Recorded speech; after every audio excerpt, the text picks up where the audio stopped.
오늘 여러분과 함께 요한계시록 4장 말씀 같이 살펴보도록 하겠습니다. 지난 시간 우리는 요한을 통해서 눈에 보이지 않지만 실존하고 있는 그 하나님의 나라에 대해서 보게 되었습니다. 그 하나님 나라에 딱 올라갔을 때 요한이 처음 봤던 것이 무엇이었습니까? 바로 하나님의 영광의 보좌였습니다. 그 영광의 보좌 위에 정말 형형색으로 아주 아름답게 빛으로 계신 우리 하나님을 보았죠. 보면 벽옥, 홍보석, 녹보석 이렇게 그 보석이 박혀 있다는 게 아니라 그 보석 색깔이 나는 빛으로 계신 하나님께서 그 찬란한 영광스러운 빛으로 존재하시는 것을 보았고, 그리고 그 보좌 옆에 계신 정말 하나님의 아들로서 육신을 입으시고 손목과 발목에 못자국과 또 그의 그 창자국이 있는 그 모습으로 영광스럽게 앉아 계신 예수님과 일곱 등불로 불같이 역사하시며 우리 가운데 불로 임하신 성령 하나님의 삼위 하나님의 보좌가 하늘에 있다라는 것을 발견하게 되었습니다. 자, 오늘은 여러분과 함께 이 요한의 시선을 조금 더 이제 주변을 살펴보아서 주변에 있는 24 장로님들의 그 모습을 우리 같이 좀 살펴보기를 원합니다. 자, 요한이 이제는 그 보좌를 보다가 이제 주변을 보게 되었는데 놀라운 광경을 보게 되었습니다. 12보좌와 12보좌가 이 하나님의 삼위 하나님의 영광의 보좌를 둘러싸서 있는 모습을 보았고, 그 보좌 위에 흰 옷을 입고 금 면류관을 쓴 아주 정말 영광스럽고 영화로운 장로님 24분을 보게 되었다는 것이죠. 자, 그럼 24 장로님들이 다 누구일까? 자, 많은 그런 성경 신학자들이 이제 해석하기를, 어떤 신학자들은 24 장로님은 온 세계와 열방의 만물들을 의미한다라고 얘기를 하고 있습니다. 왜냐하면 하나님의 보좌가 있고 하나님께서 모든 만물의 통치자이시기 때문에 이건 상징적으로 24 장로는 만물을 이야기하는 것이다라고 얘기하지만, 이건 조금 제가 볼 때 잘못된 해석인 것 같습니다. 왜냐하면 지금 여기 앉아 있는 분은 인격이지 어떤 사물이 아니기 때문이죠. 자, 그래서 어떤 사람들은 이렇게 또 해석을 합니다. 24 천사가 아니냐라고 얘기하는데, 천사일 수 있을지도 모르겠지만 천사는 아닙니다. 성경의 보수적인 신학자들이 해석하는 바는 이 24 장로는 구약 시대를 대표하는 12 리더를 의미하고 신약 시대에 대표하는 12 사도를 의미한다라고 이렇게 얘기를 하고 있습니다. 저는 이 말이 맞다고 생각하는 것이, 왜냐하면 이 땅에 오신 예수 그리스도께서 이 땅에 오신 이유가 무엇입니까? 바로 무너졌던 아담과 하와 때 하나님께서 잠시 그들의 죄로 인해서 잠시 중단되었던 그 하나님의 나라를 다시 시작하시고 또 회복하시고 완성하시기 위해서 예수님이 오셨지 않습니까? 그렇다면 예수님이 이 땅에 하나님 나라를 세우기 위해 오셨는데, 그 하나님의 나라를 세우기 위해서 구약 시대에 헌신했던 12명의 그런 지도자들과, 그리고 또 하나님의 나라를 이 땅에 세우기 위해서 자기 자신을 드렸던 12 사도가 그 하나님의 영광의 보좌 곁에 앉는 것이 마땅하다라고 생각을 합니다. 그래서 저는 그 마지막 해석인 이 24 장로는 12 그 지파의 대표를 대표하는 것과, 그리고 또 12 사도를 의미하는 것이다라고 생각을 합니다.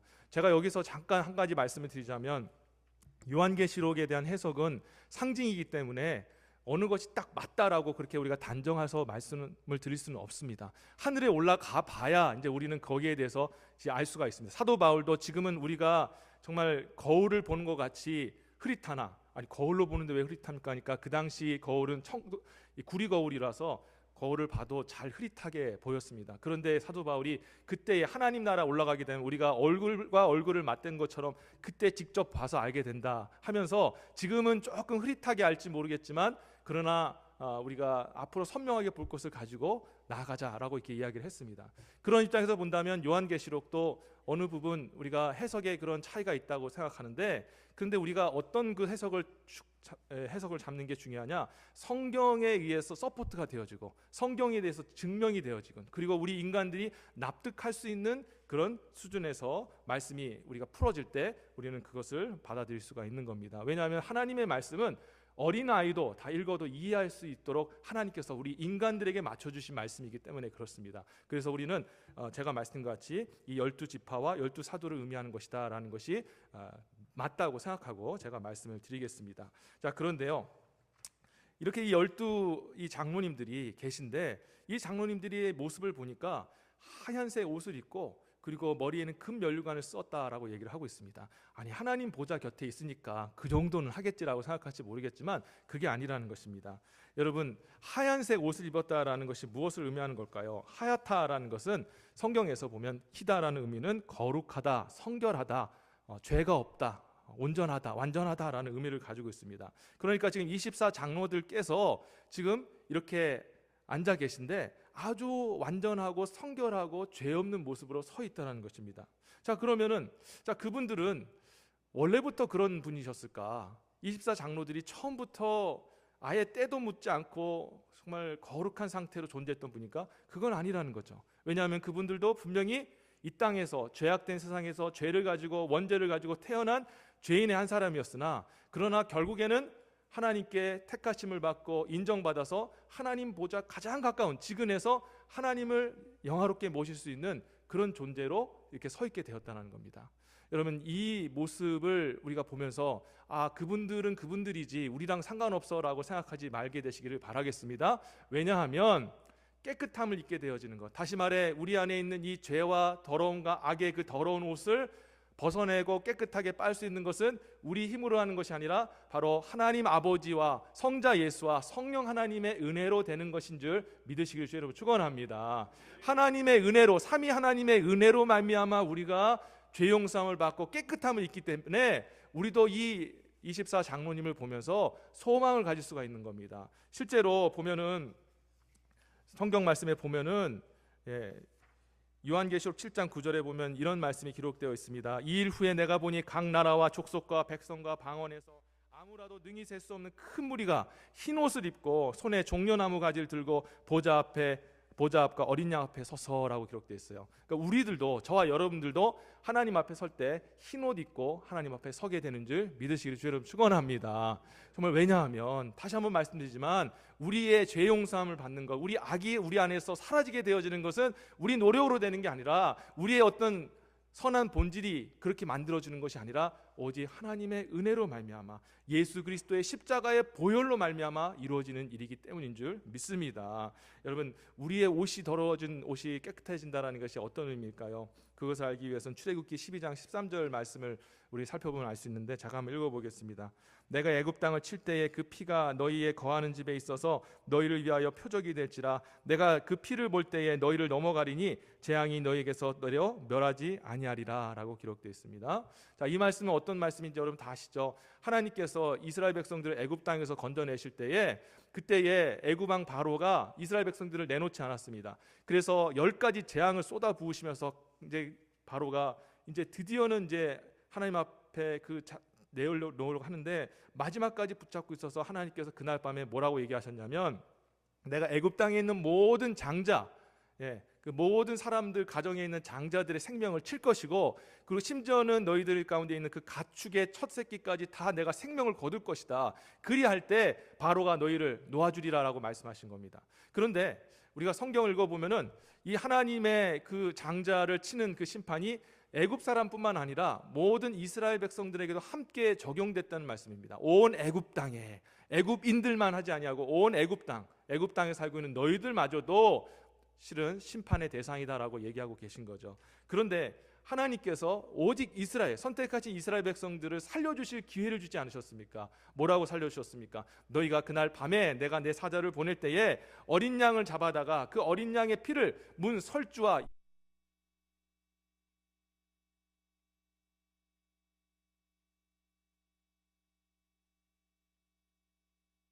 사자가, 그곳에 있는 사람들은 이미 죽었다라고 생각하고 어린 양의 피를 보고 여기는 하나님의 이 장자가 이미 죽었다라고 생각하고 내가 넘어가 주리라 라고 말씀한 것이 이 6월절 사건이고, 방금 읽으신 하나님의 말씀입니다. 자, 이렇게 6월절 어린 양의 피가 발려진 거예요. 문 설주와 임방에 발려졌습니다. 그 말은 무엇일까요? 저와 여러분들이 죄 용서 받는 그 깨끗해질 수 있는 이유가 뭐냐? 어린 양 대신 예수 그리스도의 보혈이 저와 여러분 가운데 뿌려지고 발려졌기 때문인 줄 믿으시길 주의 이름으로 축원합니다. 우리가 주 은혜 안에 거한 거예요. 이스라엘 백성들이 그 피 발린 집에, 피가 발려진 그 집에 들어갔잖아요. 그건 무엇을 의미하냐면 우리가 예수 그리스도의 복음을 믿는 것입니다. 하나님의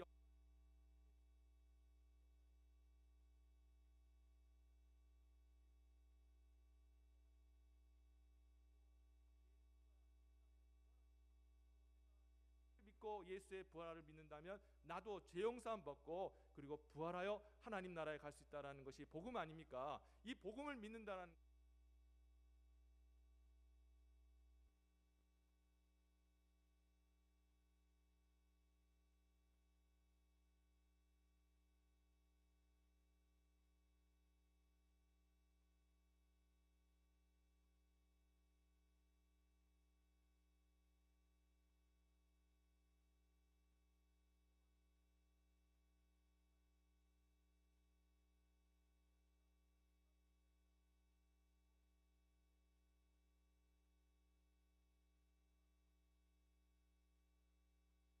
그런데 여러분 한 가지 우리가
입니다. 그래서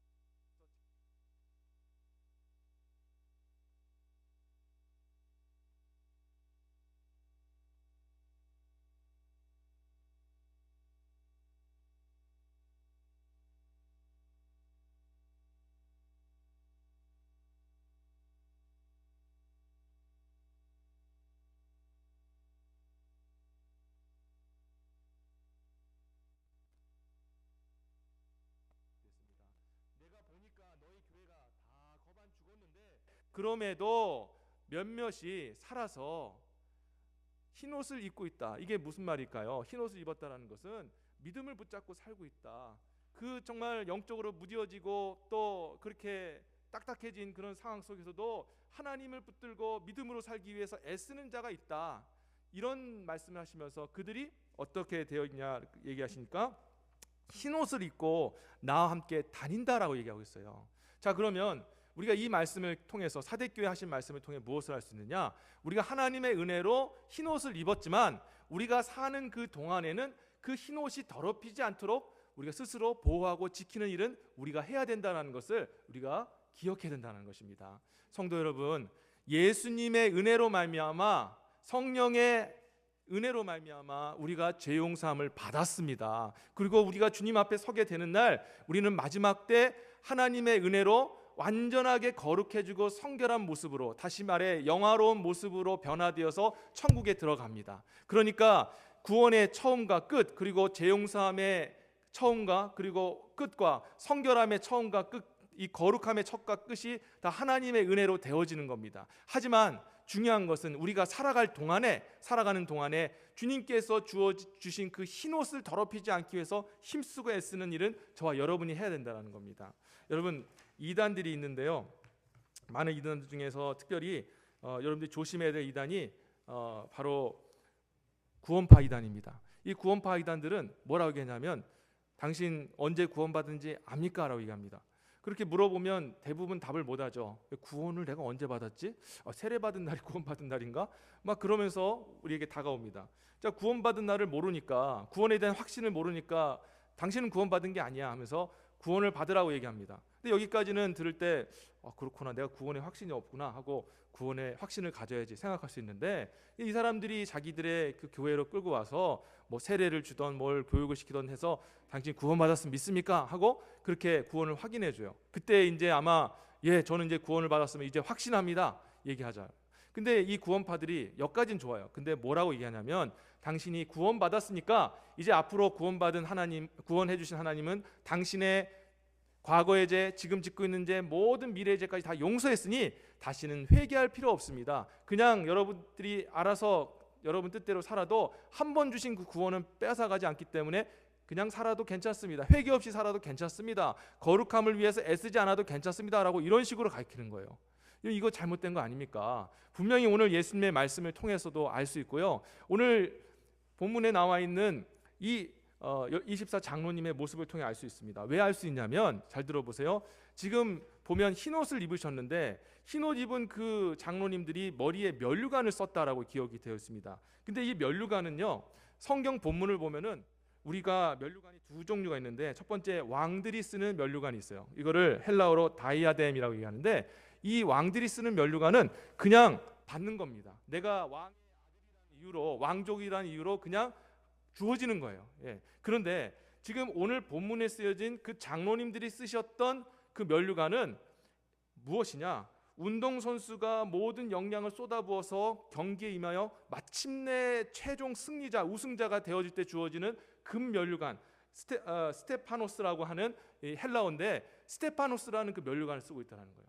무슨 말이 이해 가시나요? 지금 영화로운 그 옷을 입었는데 그 옷 입은 것은 오직 하나님의 은혜로 말미암아 입은 겁니다. 그렇지만 그 머리에 쓴 그 면류관은 뭐예요? 자신이 이 땅에 살면서 최선을 다해서 믿음을 지키고 신앙을 지킨 그 결과로 주어진 스테파노스, 이 영광의 면류, 승리의 이 월계관이라는 것을 알 수가 있다는 겁니다. 이걸 통해서 우리가 무엇을 알 수 있느냐? 우리가 거룩함을 입었다 할지라도 이 땅에 살면서 그 죄짓지 아니하고 그리고 거룩하게 살기 위해서 애쓰는 그 노력들이 있어야 된다는 것과, 그리고 그렇게 애쓸 때에 그것이 여러분에게 주어질 영광의 스테파노스, 영광의 금 면류관이 된다는 것을 믿으시기를 주의 이름으로 축원합니다. 여러분, 인생을 살다 보고 우리가 신앙생활 하다 보면은 어쩔 땐 좀 회의감이 들 때가 있지 않습니까? 다른 사람들은 다 자기 마음대로 살고, 심지어는 교회 다니는데 옆에 있는, 우리 교회는 아닙니다, 다른 교회 얘기하는데, 옆에 있는 지체들은 뭐 그냥 교회 왔다 갔다 자기 마음대로 빠졌다 갔다가 여행 갔다가 뭐 놀다가 뭐 그런 식으로 마음대로 신앙생활 하면서도 행복하게 잘 살고 사업도 잘 되고 뭐 직장도 잘 되고 그러는데, 왜 내가 굳이, 나는 왜 교회 와서 이렇게 기도해야 되고 또 이렇게 어려움이 있는가, 왜 시험이 있는가? 여러분, 그러면 굉장히 힘들지 않겠습니까? 그런데 그러다가 성도님들이 이게 도대체 무슨 내가 지금 쓸데없는 짓을 하는가 하고, 어떤 분들은 믿음이 약해져서 세상으로 떠나는, 이럴 바에 차라리 안 믿는 게 낫지 하고 떠나시는 분도 있고, 아니면 그냥 너무 힘든데 이렇게 괴롭게 살고 뭐 신앙생활 하는데 이렇게까지 해야 되나, 잠깐 쉴래하고 이제 쉬는 분도 있어요. 그런데 그렇게 하지 말라는 거예요. 왜?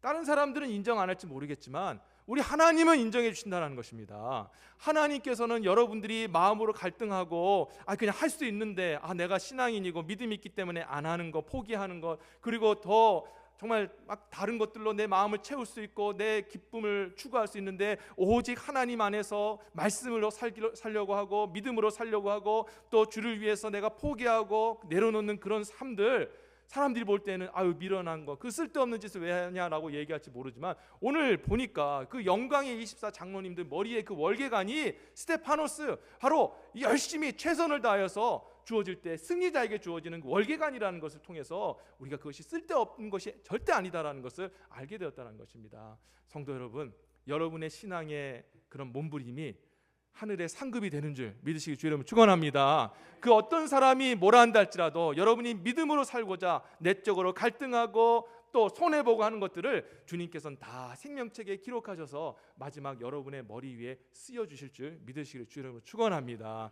그게 바로 하나님의 백성이라는 거예요. 자, 두 번째로 여러분께 살펴보고 싶은 것은, 이렇게 영광의 장로님이 계셨는데 이 요한 사도가 눈을 보니까 그 보좌 앞에 무엇이 있었냐 보면은 유리 같은 큰 바다가 있었다라고 이렇게 기록이 되어 있습니다. 자, 유리 같은 바다가 뭘까?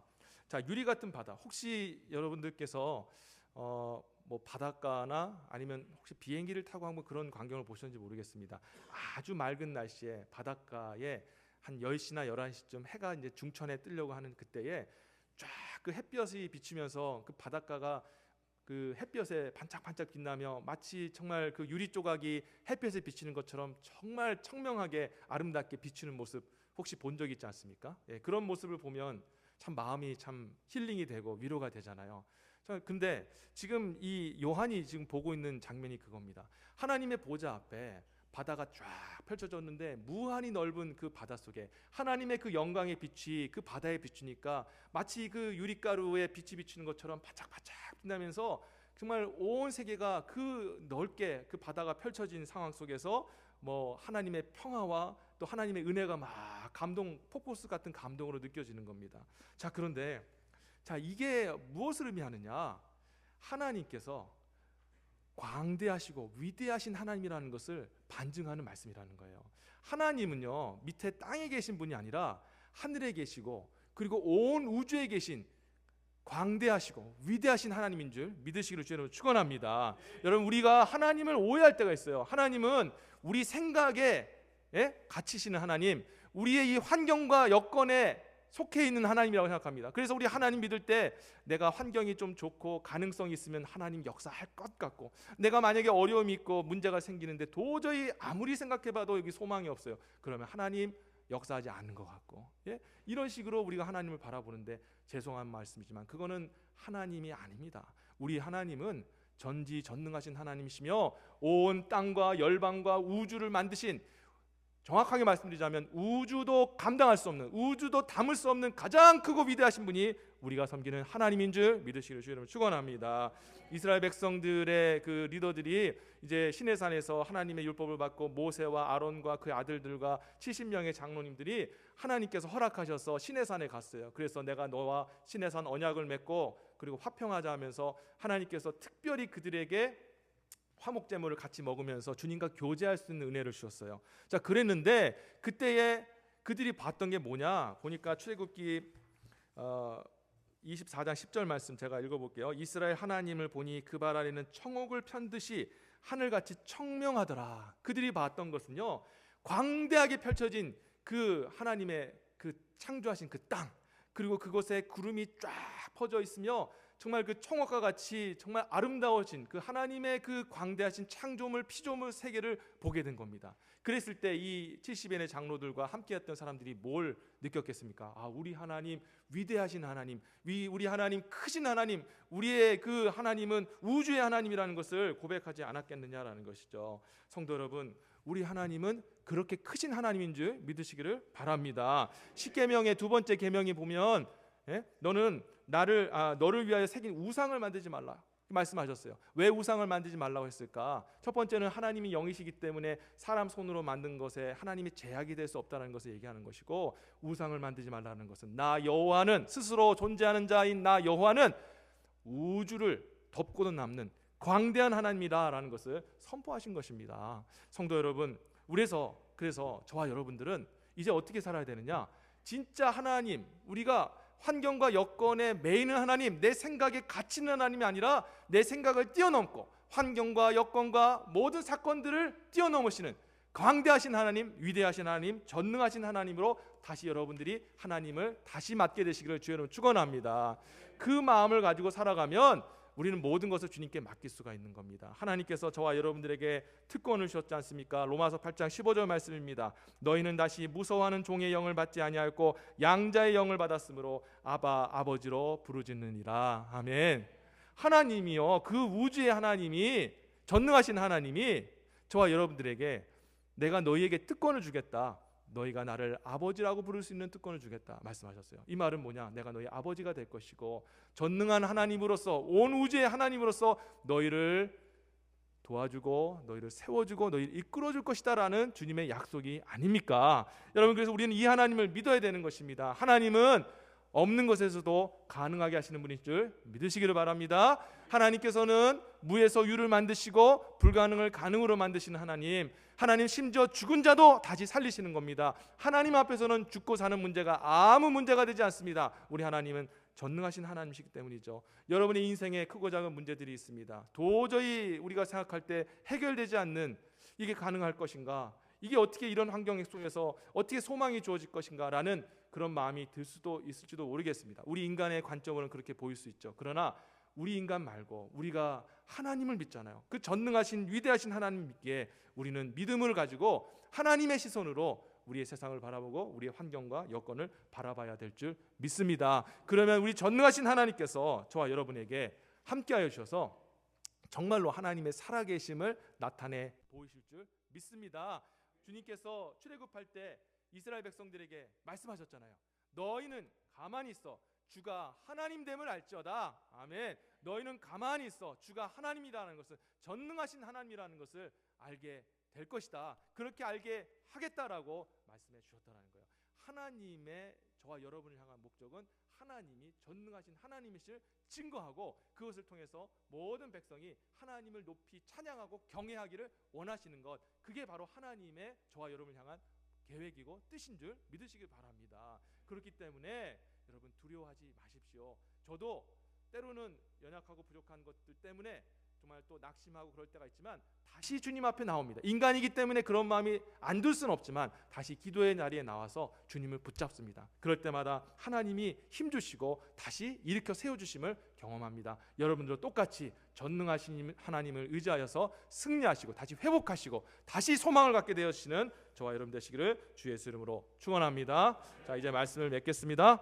자, 이제 영안을 열고 이제 계시록에서 말해주는 하나님의 나라를 마음에 새기세요. 지금까지 여러분들이 상상으로 들어서 뭐 아니면 뭘 보아서 알았던 그 천국 다 잊어버리시고 이제 계시록을 통해서 계시해 주시는 그 하나님의 말씀을 여러분들이 그 천국을 마음속에 새기십시오. 하나님은 분명히 존재하십니다. 눈에 보이지 아니하시지만 저 하늘에 진짜 존재하시는 그 하늘나라에서 성부, 성자, 성령 하나님이 영광 중에 계십니다. 그리고 우리를 지켜봐 보고 계십니다. 그리고 그 하나님께서는 저와 여러분들에게 흰옷을 입히시고 마지막 때에 저와 여러분들을 흰옷 입은 백성으로 세우셔서 함께 영광을 누리게 하시길 원하십니다. 또 뿐만 아니라 주님께서는 저와 여러분들을 위해서 면류관도 함께 예비하셨다는 것을 기억하시길 바랍니다. 모든 사람들이 그 영광의 면류관을 쓰고 하나님의 영화로움에 동참하기를 원하시는 것이 하나님의 뜻이기 때문에 그렇습니다. 그러나 그 영광의 면류관은 지금 우리가 살고 있는 이 시간 우리가 어떻게 하느냐에 달려 있다는 것도 기억하셨으면 좋겠습니다.